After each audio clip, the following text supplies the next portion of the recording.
அன்பு கூறுதல். பிரியமானவர்களே, தேவன் இவ்விதமாய் நம்மிடத்தில் அன்பு கூர்ந்திருக்க நாமும் ஒருவரிடத்தில் ஒருவர் அன்பு கூற கடனாளிகளாய் இருக்கிறோம். தேவனை ஒருவரும் ஒருபோதும் கண்டதில்லை. நாம் ஒருவரிடத்தில் ஒருவர் அன்பு கூர்ந்தால் தேவன் நமக்குள் நிலைத்திருக்கிறார். அவருடைய அன்பும் நமக்குள் பூரணப்படும். அவர் தம்முடைய ஆவியில் நமக்கு தந்தருளினதினாலே நாம் அவரிலும் அவர் நம்மிலும் நிலைத்திருக்கிறதை அறிந்திருக்கிறோம். தேவன் மனுஷரிடத்தில் அன்பு கூறுகிறார். தேவன் அன்பு கூறுகிற மனுஷரிடத்தில் நாமும் அன்பு கூற வேண்டும். ஒருவரிடத்தில் ஒருவர் அன்பு கூற நாம் கடனாளிகளாய் இருக்கிறோம். தேவன் மனுஷரிடத்தில் அன்பு கூறும்போது நாம் அவரிடத்தில் அன்பு கூற மறுக்கக்கூடாது. நாம் தேவனுடைய அன்பை நேசிக்கிறோம், அவருடைய அன்பை மேன்மைப்படுத்துகிறோம்.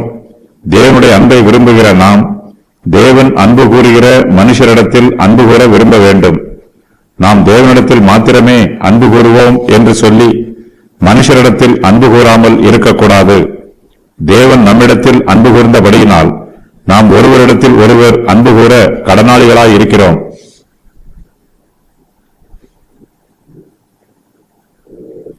நாம் கர்த்தருடைய பிள்ளைகள். தேவ ஆவியானவர் நமக்குள்ளே வாசம் பண்ணுகிறார். தேவன் நமக்குள் நிலைத்திருக்கிறார். தேவனை ஒருவரும் ஒருபோதும் கண்டதில்லை.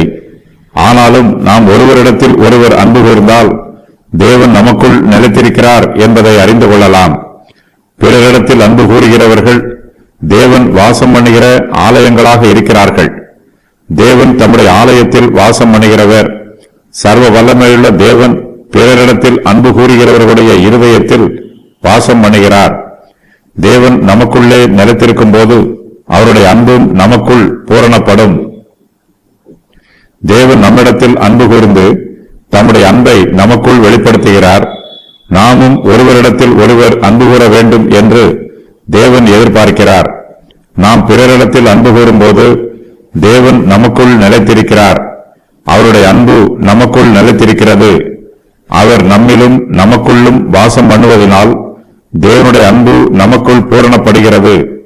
விசுவாசம் கிரியைகளினால் பூரணப்படுகிறது. நாம் பிறரிடத்தில் அன்பு கூறுவதனால் அன்பு பூரணப்படுகிறது. தேவனுடைய தெய்வீக அன்பு நமக்குள் வாசம் பண்ணும்போது நம்முடைய கிரியைகள் தேவனுடைய கிரியைகளுக்கு ஒப்பாய் இருக்க வேண்டும். தேவன் மனுஷரிடத்தில் அன்பு கூறுவது போல நாமும் ஒருவரிடத்தில் ஒருவர் அன்பு கூற வேண்டும். அப்போதுதான் தேவனுடைய அன்பு நமக்குள் பூரணப்படும்.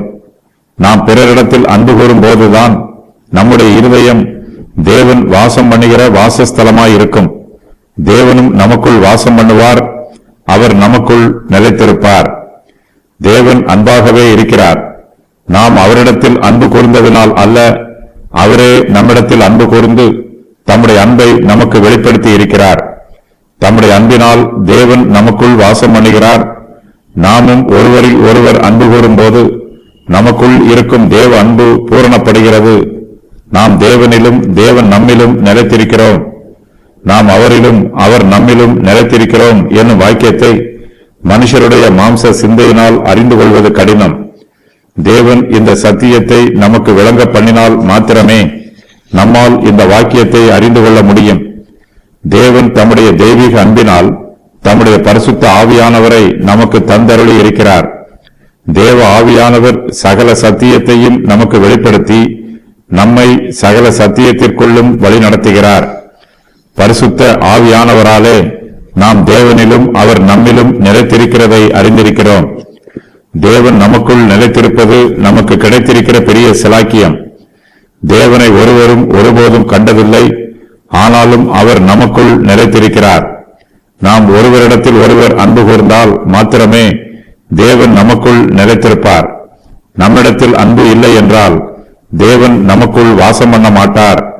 தேவனை ஒருவரும் ஒருபோதும் கண்டதில்லை என்னும் வாக்கியத்திற்கு ஒருவருடைய சொந்த கண்களினாலும் சொந்த மனதினாலும் காண்பது என்று பொருள்.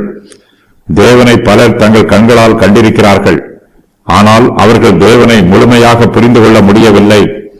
பிதாவின் மடியில் இருக்கிற ஒரே பேரான குமாரனே தேவனை வெளிப்படுத்தினார். தேவனை ஒருவனும் ஒரு காலம் கண்டதில்லை என்பது தேவனை ஒருவனும் முழுமையாக புரிந்து கொள்ளவில்லை என்று பொருள்படும். குமாரன் வெளிப்படுத்துவதை மட்டுமே விசுவாசிகள் காண முடியும். இயேசு கிறிஸ்து பரிசுத்த ஆவியானவரின் நிறைவினால் தேவனை முழுமையாக புரிந்து கொண்டவர்